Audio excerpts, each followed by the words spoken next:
Good morning all of you.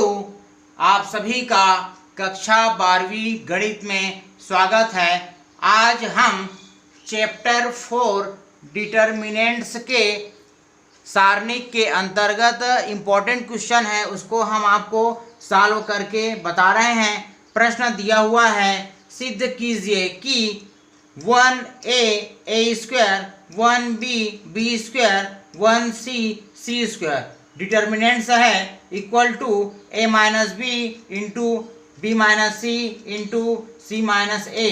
इसको हमको proof करके बताना है, तो हम इसको प्रूफ करने के लिए सॉल्यूशन में हम लेते हैं delta equal to 1a a square 1b b square 1c c square.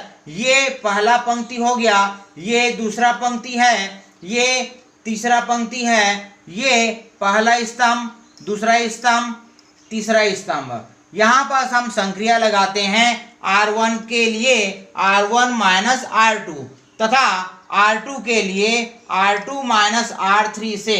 हम यहाँ पास देखते हैं R1 के लिए लिखा हुआ है, इसका मतलब जो संक्रिया हम लगाएंगे उसको R1 में लिखेंगे, और R1 माइनस R2 है, इसका मतलब होगा R1 माइनस R2।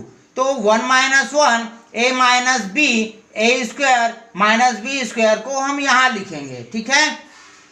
इसके बाद R2 के लिए है, तो जो संक्रिया लगेगा उसको हम R2 में लिखेंगे, R2 माइनस R3, इसका मतलब 1 minus 1 b minus c b square minus c square. इस प्रकार हम इसको लिखते हैं, यहाँ देखिए लिखे हैं, ठीक है। इसके बाद हम आगे बढ़ते हैं, 1 माइनस 1 का 0 1 माइनस 1 का 0 1 लिखेंगे, a माइनस बी माइनस सी लिखेंगे, ए स्क्वायर माइनस बी स्क्वायर को हम फार्मूला के आधार पर, बीजगणित का जो फार्मूला होता है उसके आधार पर हमने लिखा है a minus b into a plus b. तो देखिए बेटा, a square minus b square को हम लिखे हैं a minus b into a plus b, b square minus c square को लिखे हैं b minus c b plus c and c square को। अब हम देखते हैं R1 में a माइनस बी है, तो वह निष्ठ निकल गया। R2 में b माइनस सी और b माइनस तीनों अवयव में है, तो दोनों में से R1 से a माइनस बी, R2 से b माइनस सी उभय निष्ठ निकाल लेते हैं। तो हम देखते हैं जो बचा हुआ है उसको हम लिखते हैं a माइनस बी माइनस सी। तो हम देख रहे हैं कि यहाँ से माइनस बी बाहर निकल गया तो 1 बचेगा, यहाँ से माइनस बी बाहर हो गया तो a प्लस बी बचेगा, यहाँ से b माइनस सी बाहर हो गया तो 1 बचेगा, यहाँ से b माइनस सी बाहर हो गया तो b प्लस सी बचेगा। 1c स्क्वायर को हमने लिख दिया। इस प्रकार बेटा हम देखते हैं कि 0 0 1 C1 में दो अवयव 0 हो गया, तो यहाँ पास 1 बचा हुआ है, तो हम यहाँ पर C1 के सापेक्ष विस्तार करते हैं। क्यों करते हैं? क्योंकि C1 का दो अवयव 0 है, तो इसको हल करने की आवश्यकता नहीं है। यहाँ पर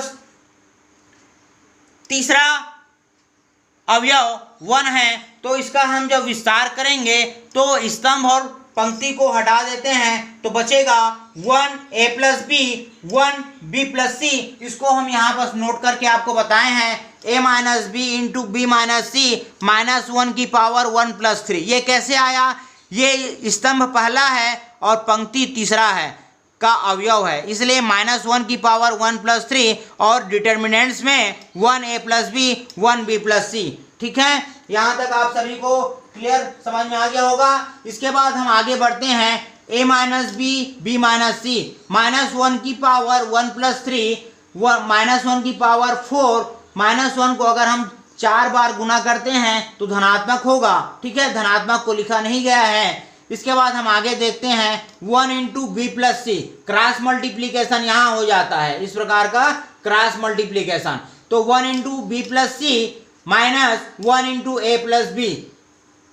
इसके बाद हम आगे गणितीय जो नियम होता है, ब्रैकेट हम हटाते हैं, तो ब्रैकेट हमने यहाँ पर हटा दिया 1 इंटू बी प्लस सी का B plus C minus 1 into a plus B का माइनस ए माइनस बी।